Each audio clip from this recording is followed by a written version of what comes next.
icyambere nuko igitabo cy'itangiriro ntabwo ari igitabo cy'amategeko ahubwo ni igitabo cy'amateka kikabumbira hamwe amateka y'ibyabaye muri cya gihe cy'abakurambere tumaze kubona uhereye kuri Adamu bigenda bigafata imyaka isaga 2370 birumvikana ibintu byabaye mu myaka 2370 ni bike cyane ku buryo batarondoye ikintu ku kindi rero ntabwo Mose wanditse iki gitabo yigeze ajya kurondora amategeko yagengaga abakurambere bo mu gihe yo muri icyo gihe cy'imyaka isaga 2370 yose oya ahubwo ni amateka ahiniye bugufi yuko babayeho amagambo yavuzwe kuri Aburahamu twabonye atubwira yuko yumviraga Imana akitonda amategeko yayo bisobanuye neza yuko amategeko y'Imana bari bayasobanukiwe amakuru yavuzwe kuri yo tugiye kuyasuzuma ngo yari umukiranutsi imbere y'Imana bitekerezwa yuko iki gitabo cyayo ari cyo gitabo cya Bibiliya cyabanje kwandikwa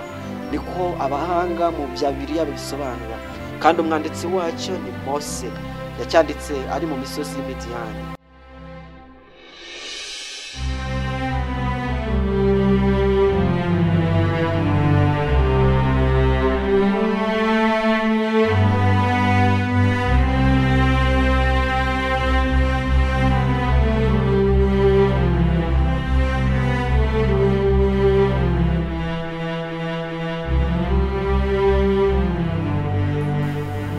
vandimwe mushiki wanjye twongeye guhurira kuri iyi platform Umucyo w'Isabato nongeye kunezezwa nuko twongeye kuhahurira kandi ndakuramutsa mu izina ry'Umwami wacu Yesu Kristo witeka ahabwa icyubahiro ndanezerewe cyane yuko Imana yongeye kumpa amahirwe yo kongera kuriba mu ijambo ry'Imana nkaba ngiye gusangira nawe ubutumwa bwiza Imana yandikishije kugira ngo butuyobore iri niyo nzira umuyobozi utayobya umuhanuzi utavangirwa tugiye kongera kurambura kugira ngo dusobanukirwe n'ubushake bw'Imana ndashima Imana cyane intambwe yaduteje uhereye kuva twatangira iyi gahunda iyi projet yitwa Umucyo w'Isabato ndibuka yuko twatangiranye n'igice cya mbere cyatwerekaga isano iri hagati y'ubuntu n'amategeko ndetse nuko umunyabyaha wishe amategeko abasha gukira kandi twageze ku gice cya kabiri twatinzeho nacyo cyatubwiraga Imana ishyiraho Isabato dusobanukirwa uruherekane rw'iminsi 7 uko iby'Imana yarikozemo kandi tubona agaciro k'umunsi w'Isabato mu buryo bw'umwihariko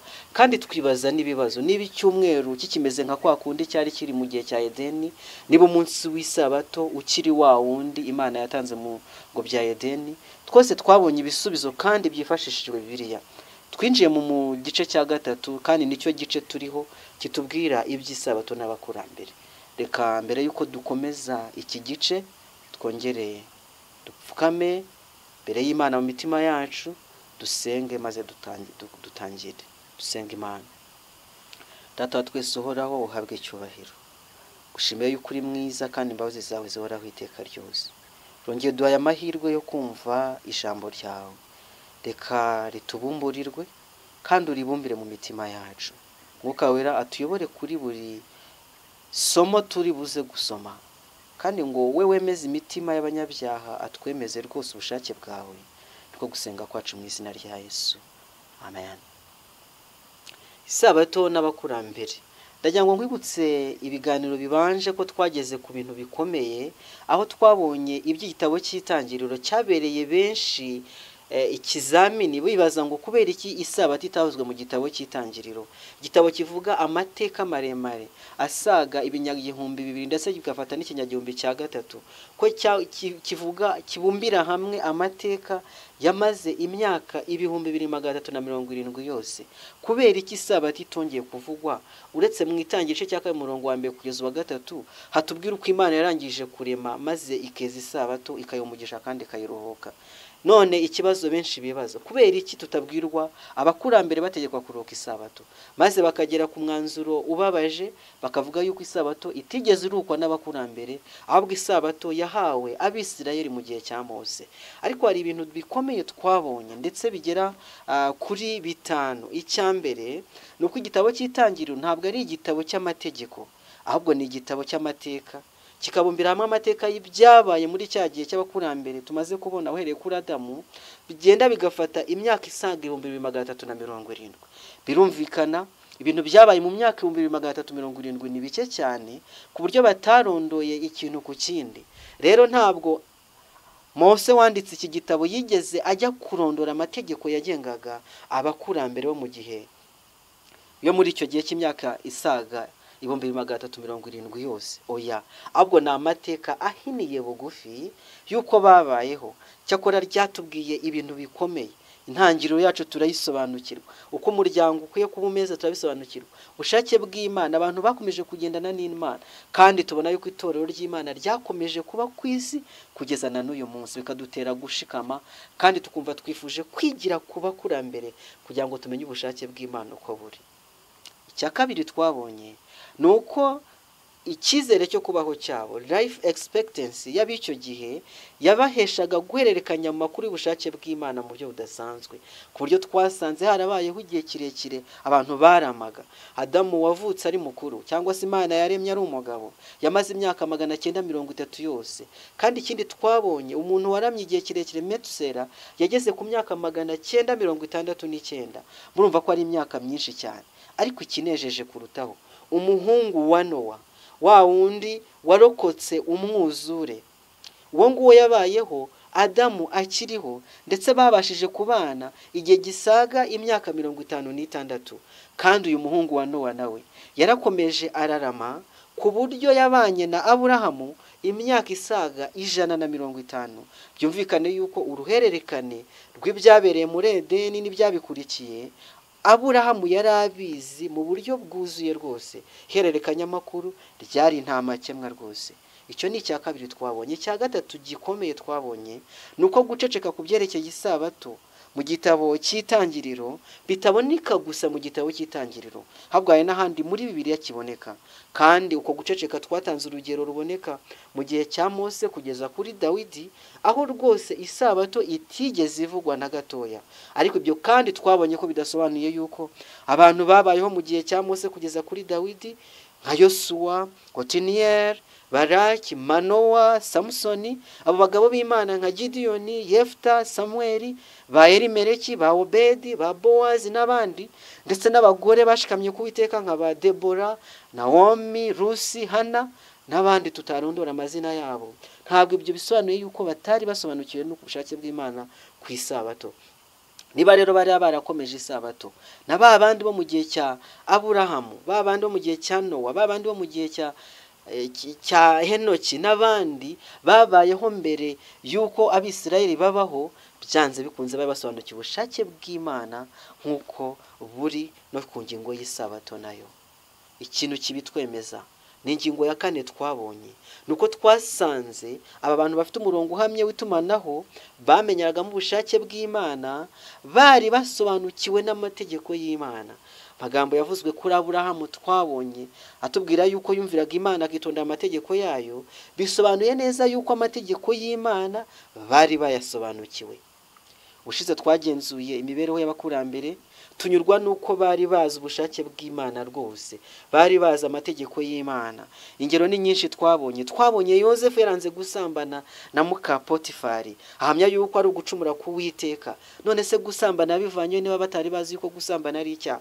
Twabonye Yakobo yitandukanya no kuramya ibishushanyo bisengwa, ubwo abagore be n'inshoreke babasabaga kubanza kwitandukanya n'ibigirwamana igihe bari bagiye kuva kwa Labani bagiye gusubira muri Kanani. Ibyo nabyo byerekana yuko bari basobanukiwe nuko itegeko ryo kuramya ibigirwamana ari icyaha kubiramya. Iryo tegeko bari basobanukiwe. Kandi tuzi ibya Yakobo igihe yaburanaga na Labani, akamwereka yuko rwose atigeze amuriganya, bisobanukiwe yuko yari asobanukiwe itegeko rikomeye yuko kwiba no kuriganya ari icyaha. Birakatangaje iyo tugeze ku itegeko rya 6 ryerekeranye no kwica. Tubona Imana itangaza umubabaro wayo kubwo kwicwa k'umugaragu wayo Abeli, maze ibwira Kayini amagambo akomeye cyane y'umuvumo uzana no kwica iryo tegeko, kandi bisubiriramo abarokotse inkuge yuko kuvusha amaraso y'undi muntu ari ishyano rwose. Bisobanuye yuko amategeko y'Imana bari bayasobanukiwe. Ikindi cya 5 gikomeye cyane cyatunejeje nuko isabato atariyo itavugwa mu Itangiriro gusa, ahubwo hari ukundi kuri kudasanzwe, kuri gukomeye kw'ibyo twizera kutavuzwe mu gitabo cy'Itangiriro. cya mbere ni andi mategeko. Ntabwo tubona amategeko yose mu gitabo cy'Itangiriro, ariko se kukiyemerwa n'ab'iki gihe niba yo yarahawe Abisirayeli gusa? Cyo nacyo ni ikintu tukwiye kuzirikana. Ntabwo tuyabona yose mu gitabo cy'Itangiriro. None se igitabo cy'Itangiriro kigeze kituhatira kubaha ababyeyi bacu? Kubera iki se abantu bategetswe kubaha ababyeyi babo?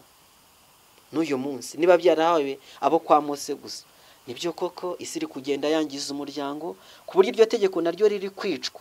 Ariko abakristo benshi, namwe mu nteze amatwi, twemeranya yuko umubyeyi akwiye icyubahiro cye ku mwana we, kuko ari itegeko ry'Imana. Ariko iryo tegeko ntabwo ryigeze bigwa mu Itangiriro, ahubwo twaribonye nyine ku musozi Sinayi, Imana iritanga ku Bisirayeli igihe yabahaga amategeko yayo. Ikindi gikomeye nuko atari amategeko amwe gusa ataravuzwe mu gitabo cy'Itangiriro, ahubwo hari n'izindi ngingo z'ibyo kwizera kandi zikomeye zitavuzwe muri icyo gitabo. Urugero, twabonye Enoki yarizeraga kandi akabwiza iby'umunsi ukomeye w'urubanza, kuko twabibonye muri Yuda igice cya 14, Yuda umurongo wa 14 n'uwa 15. Kandi Yobu yizeraga umuzuko w'abapfuye. Tugiye kureba kuri Yobu gatoya, ariko ikindi twabonye kuri Yobu nuko yizeraga umuzuko w'abapfuye. Dusoma amagambo meza anejeje cyane muri Yobu igice cya 19 umurongo wa 25 kugeza 27, ngo ariko jyewe ubwanjye nzi yuko umucunguzi wanjye ariho, kandi ko amaherezo azahagarara mu isi, kandi uruhu rwanjye nirumara kubora nzareba Imana mfite umubiri, nzayireba ubwanjye, maso yanjye azayimwitegereza, saa yundi nuko umutima wanjye umarwa n'urukumbuzi. Yarasobanukiwe yuko Kristo azagaruka akamuvana mu gituro naho yaba yarapfuye, akamuzura. None se ubwo butumwa twigeze tubona mu gitabo cy'Itangiriro? Oya, ntabwo cyagaragayemo rwose. Muvandimwe, izo ni inkuru nziza, ayo ni amakuru, ni ibihamya tuvana mu byanditswe byera biduhamiza ko tudakwiriye gushidikanya ku bushake bw'Imana. Dusoma amagambo ndagira ngo nyagukundishe mu izina rya Yesu. Abaheburayo igice cya 11 kitubwira ibyitegerezo by'abizera, barondora abizera babayeho muri icyo gihe cya mbere y'umwuzure, cya mbere ya Mose. Maze bageze ku murongo wa 13, umwanditsi w'igitabo cy'Abaheburayo igice cya 11 arandika ngo abo bose bapfuye bakizera, batarabwa ibyasezeranijwe, ahubwo babiroraga biri kure cyane, bakabyishimira, bakavuga ko ari abashyitsi n'abimukira mu isi. Bavuga batyo baberekana yuko bashaka gakondo, baba barakumbuye iyo bavuyemo, baba barabonye uburyo bwo gusubirayo, ariko none barashaka gakondo irusha icyo gihugu kuba cyiza, ariyo yo mu ijuru. Nicyo gituma Imana idakorwa n'isoni zo kwitwa Imana yabo, kuko yabiteguriye umudugudu. Haleluya!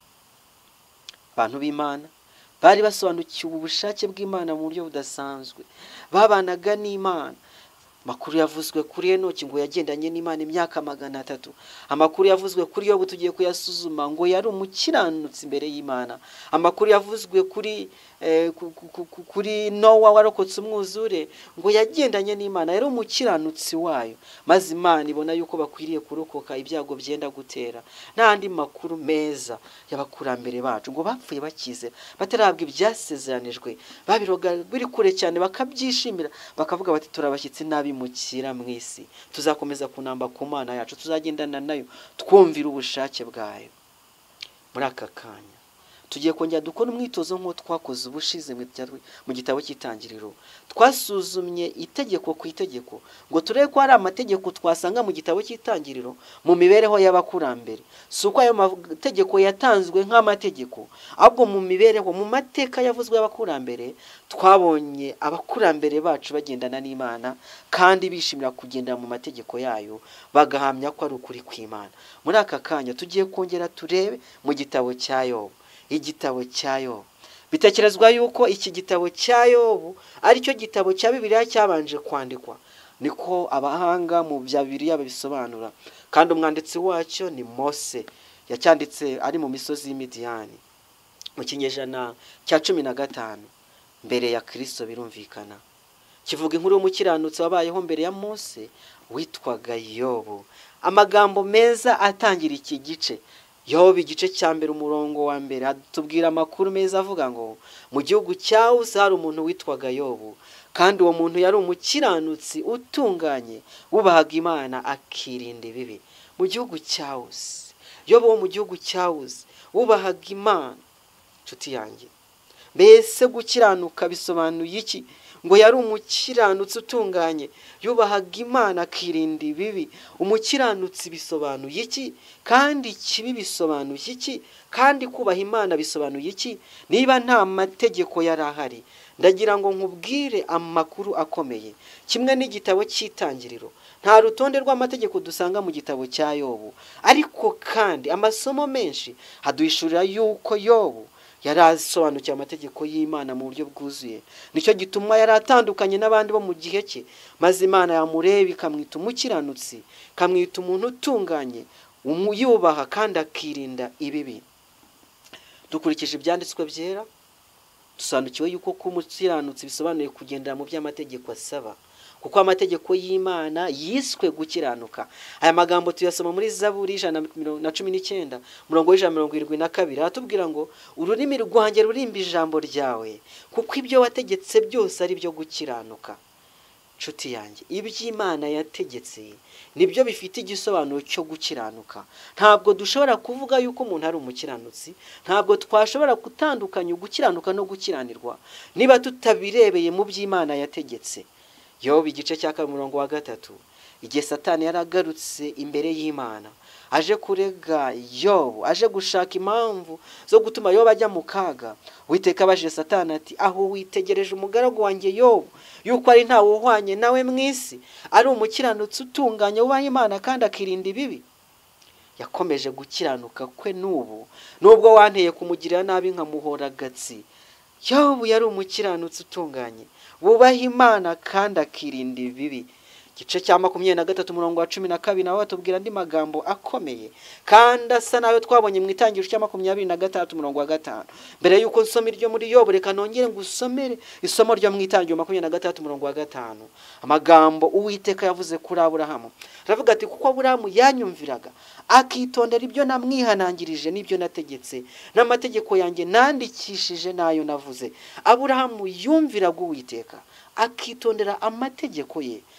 Imana yamwihanangirije, ya yandi yategetse, nayo yavuze, ndetse nayo yanditse. Ngo ba bantu b'Imana bari bafite n'amategeko yanditse. None se muri Yobu dusoma gute? Yobu 23 murongo wa 12 turasoma ngo, ntabwo nasubiye inyuma ngo mve mu mategeko yategetse, ndetse amagambo yo mu kanwa kayo yambereye ubutunzi bundutira ibyo kurya binkwiriye. Yobu nawe yaraza amategeko y'Imana, Imana yategetse, maze arahamya ati, nge sinigeze nsubira inyuma ngo mve mu mategeko Uwiteka yategetse, ndetse amagambo yo ku kanwa kayo yambereye ubutunzi bundutira ibyo kurya binkwiriye. Mbese ibi ntabwo bihuye n'iri somo Uwiteka yavuze kuri Aburahamu yuko yasobanukiwe amategeko y'Imana? Birahuye rwose. Aya masomo yombi atwereka yuko abakiranutsi bari bafite inzira y'itumanaho isobanutse, banyemenya mu butumwa buturutse ku Mana, harimo n'amategeko agenga ingoma yayo. Reka noneho rero dutangire dusuzume twitonze, turebe niba mu gitabo cya Yobu twasangamo ibirari by'amategeko y'Imana. Reka duhere ku itegeko rya mbere. Itegeko rya mbere kitubwira ngo iki? Ntukagire izindi mana mu maso yanjye. Mbese iri tegeko tubasha kubona ibirari byaryo? Ndagira ngo nkubwire isomo rizwi kandi ndari gutuye mu izina rya Yesu. Nakwishimira yuko uryandika ku bwonko bwawe. Yobu 28 murongo wa 28 hari amagambo azwi na benshi avuga ngo, maze bwira umuntu iti, dore kubaho Uwiteka nibwo bwenge, kandi kuva mu byaha niko kujijuka. Imana irabwira umuntu. Haleluya. Iri somo nanone riratwereka yuko Imana ibwira umuntu. Bivuze iki? Bivuze yuko abo mu gihe cya Yobu bari bafite inzira iboneye bamenya mu butumwa bw'Imana, maze bakamenya icyo Imana ibabwiye. Nanone kandi iri somo yatubwira ngo kuva mu byaha niko kujijuka. Ari iki turaza kugisorezaho. Kuva mu byaha niko kujijuka.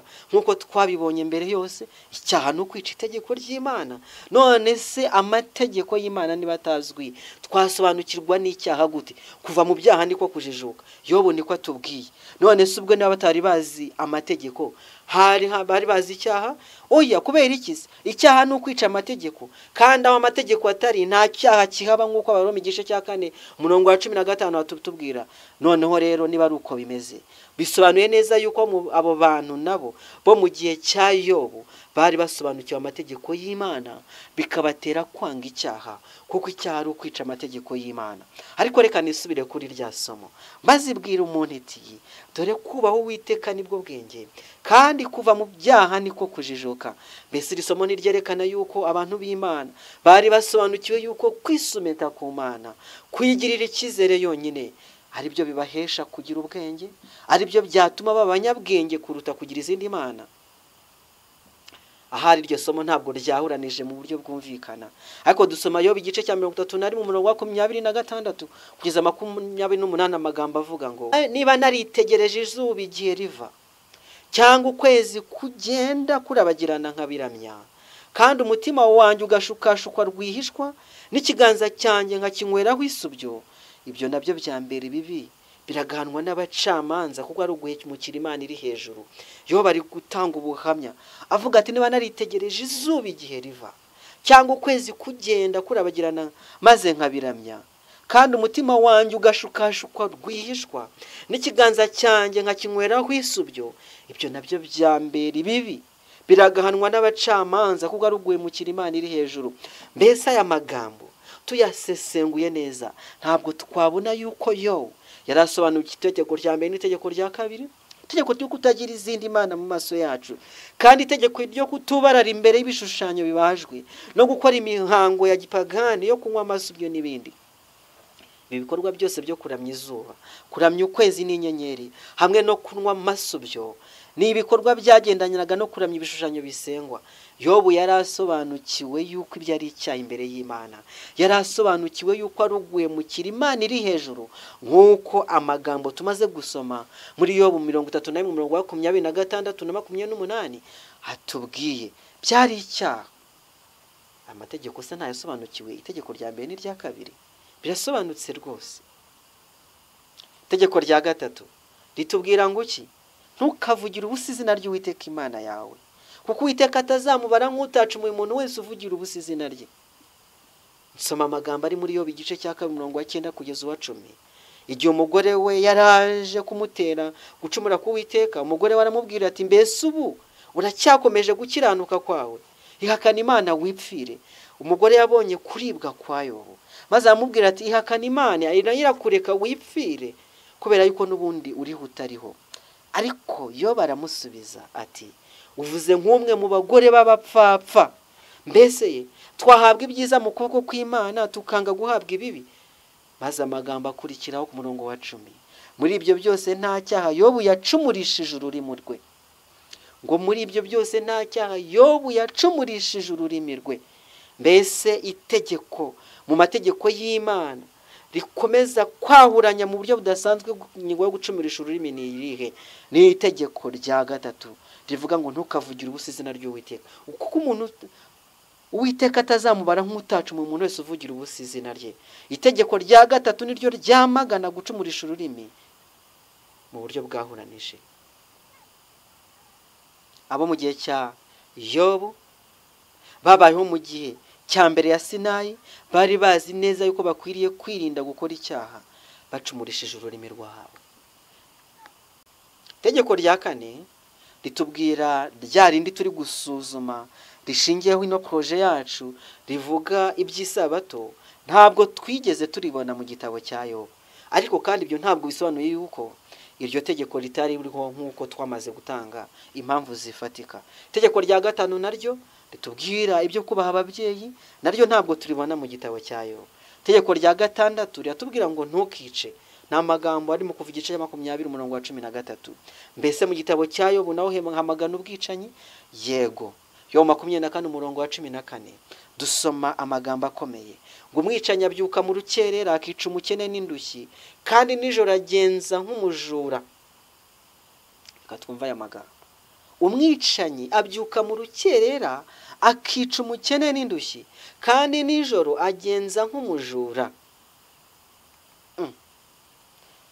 Aya magambo arakomeye. Usuko aya magambo ahuye nayo Yesu yavuze.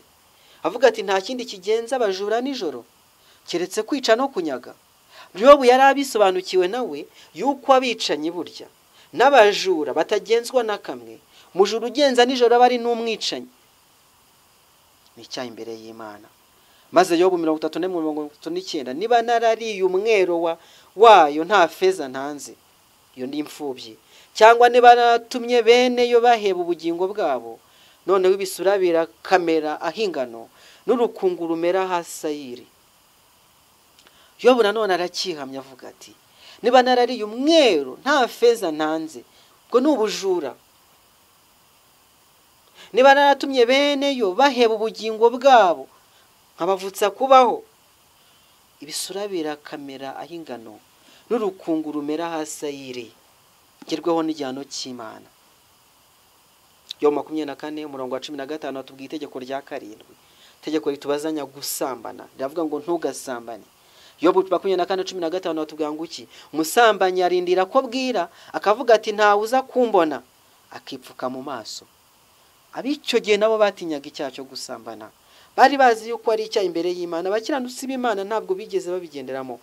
Yobu 34:1, nasezeranye n'amaso yanjye, none se ntabashane kwifuza umukobwa, ntabashane kurarikira gusambana. Mu yandi magambo 31:9, niba umutima wanjye warashutswe n'umugore, nkubikirira ku muryango w'umuturanyi wanjye, umugore wanjye aragasera undi kandi ashakwe n'abandi, kuko icyo cyaba ari ikibi gikabije.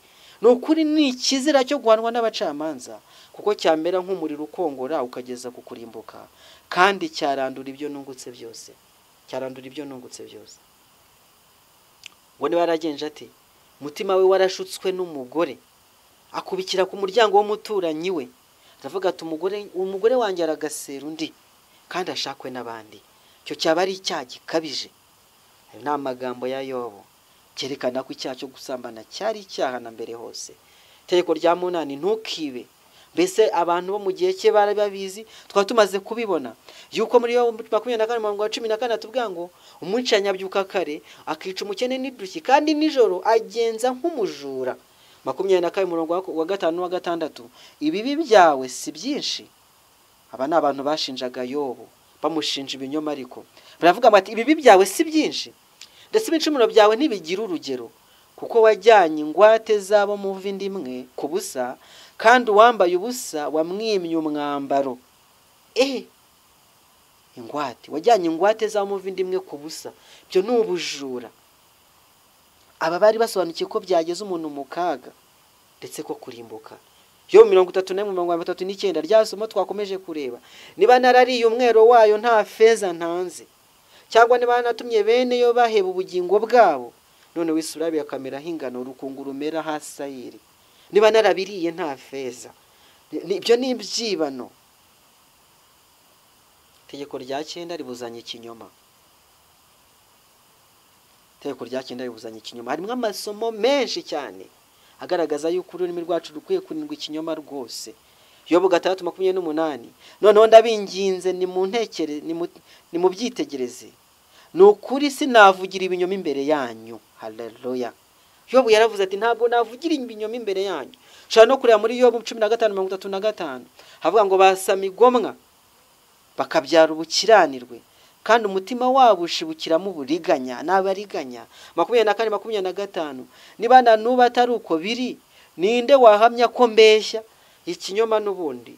Usoma n'andi masomo 27:4, 3:6, aho hose atubwira yuko icyaha cyo kubeshya, icyaha cy'uburiganya cyari icyaha na mbere yose. Itegeko rya 10 ribuzanya kwifuza, aravuga ngo ntukifuze. Mbese kwifuza byari icyaha mu gihe cy'abakurambere bacu, ndetse harimo na Yobu. Dusoma Yobu 15:11-13 ngo mbese ibihumuriza by'Imana bikubereye bike ntibiguhaza, n'amagambo y'ubugwaneza wabwiwe nayo ntiyakunyuze. Niki gituma umutima wawe uguhabya, maze amaso yawe agahumbaguza, ukerekeza umutima ho kwinubira Imana, ukubahuka kuvuga amagambo ameze atyo. ibinezeza by'Imana bikubereye biki? Ntabwo biguhaza. Amagambo y'ubugina neza babwiwe ntabwo yakunyuze. Umutima wawe, amaso yawe ko ari mwahumbaguza, werekeza umutima ku kwinubira Imana, ko nta kunyurwa. Abantu b'Imana bari basobanukiwe yuko ibyo ari icyaha imbere y'Imana. Kwifuza biturema umutima uhagaze, biturema mo kutanyurwa, ni icyaha imbere y'Imana. Yobu 15:35 ntihandi atubwiye ngo basama igoma bakabyara ubukiranirwe, kandi umutima wabo ushibukamo uburiganya. Ibyo bikomotse ku kwifuza. Yobu 31:1 nasezeranye n'amaso yanjye, none se nabashane kwifuza umukobwa, nabashane kwifuza umugore w'abandi. Rya somo ryatubwiye ibyo kujya ku nzu y'umuturanyi, nabyo n'ubundi ni umugore. Ntukifuze iby'abandi n'umugore wa mugenzi wawe, nabyo itegeko ry'Imana niko rivuga. Maze Yobu arihamya ati, niba umutima wanjye warashutswe n'umugore, nkubikirira ku muryango w'umuturanyi wanjye, umugore wanjye aragasera undi kandi ashakwe n'abandi, kuko icyo cyaba ari kibi bikabije. Ni ukuri, ni kizira cyo guhanwa n'abacamanza. Nshuti yanjye, tumaze gusuzuma amagambo akomeye atwereka ko igitabo cya Yobu cyuzuyemo ibihamya byerekana ko basobanukiwe amategeko y'Imana. Mu kwitegereza aya masomo yose n'uburyo asobanura icyaha, twongera kuzirikana neza yuko icyaha ari ukugomera itegeko. Igitabo cya Yobu cyakoresheje ijambo icyaha inshuro zigera muri 16 zose. None se ni gute icyaha cyari kumenyekana niba nta mategeko yari azwi icyo gihe? Pawulo ahamya kenshi yuko bidashoboka kuvuga icyaha niba nta tegeko rihari. Magambo dusoma mu Baroma igice cya 5:13 hatubwira ngo amategeko ataratangwa icyaha cyahozeho mu isi, ariko ntawe kibarwaho amategeko adahari. Ntabwo icyaha cyagira uwo kibarwaho amategeko adahari. Kandi Abaroma igice cya 7:7 batuvuga ngo, nuko rero tuvuga iki? Mbese amategeko ni icyaha? Oya, ntibikabeho. Cyakora simba naramenye icyaha iyo nta kimenyeshwa n'amategeko, kuko ntaba naramenye kwifuza iyo amategeko atavuze ngo ntukifuze. Nshuti mukundwa, uramenye utayobywa n'uburiganya bwa Satani. Abantu benshi babikije ubugingo bwabo mu bigisha n'abapasitoro babo, bababeshya yuko amategeko y'Imana yahawe Abisirayeli gusa, maze bahabwa umudendezo wo kwica amategeko y'Imana. Mu buryo bw'umwihariko bibasira itegeko rya 4 rivuga kuramya Imana ku munsi w'isabato no kuyiruhuka, ngo twibuke ko ari Imana umuremyi. Nuko barabyigomekaho.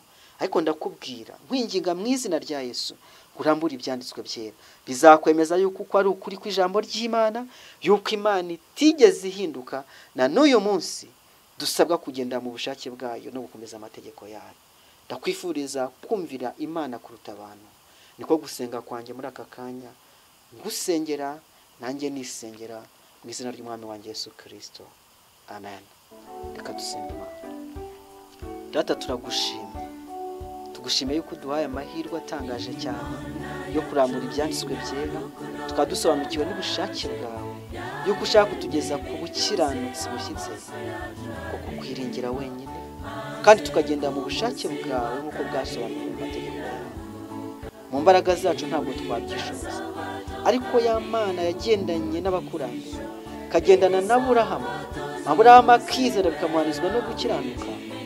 Niko dusenga ngo nawe natwe tubane natwe kubabana nabo, maze ngo ude kukwizera dushikamishije umutima, imibereho yacu ikwegurirwe, maze biduhanize no gukiranuka, tugendere mu nzira yawe uko bikwiriye dushima. Gusenga kwacu mu izina ry'Umwami wacu Yesu Kristo. Amen. Isabato n'umunsi wera w'ikimenyetso cyo kuremwa k'umuntu.